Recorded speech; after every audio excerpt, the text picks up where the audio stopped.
আসসালামু আলাইকুম। দেখুন এখানে আমি ফেফসাগুলো নিয়ে নিয়েছি। এটা গরুর ফেফসা। এখানে পানি দিয়ে দিব, পরিমাপ মতো পানি দিয়ে দেবো। এটাকে ভালোভাবে সিদ্ধ করে নিতে হবে।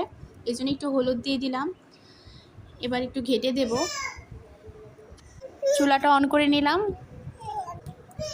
সুন্দর করে মিশিয়ে নেব। ভালো করে এগুলো সিদ্ধ করে নিতে হবে, এই জন্য ঢেকে দিলাম। এই যে প্রায় সিদ্ধর কাছাকাছি। আবার একটু ঢেকে দিব। এই যে আবার হয়ে গেছে প্রায়।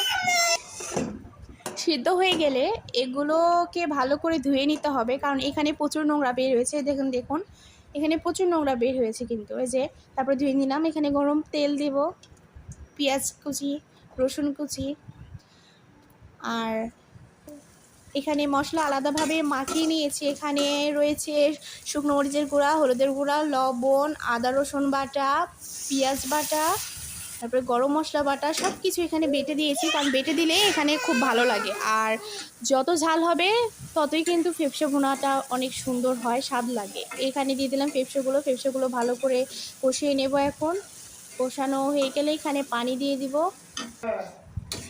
দিলাম পরিমাণ মতো। অল্প পানি দিতে হবে যাতে মশলাগুলো ভালোভাবে কষিয়ে সুন্দর হয়ে যায়। দেখেন এখানে প্রায় হয়ে গেছে। এখন চুলাটা অফ করে দেব। আর দেখুন কালারটাও কিন্তু খুব সুন্দর হয়েছে, আর খেতেও অনেক সুস্বাদু হয়েছে।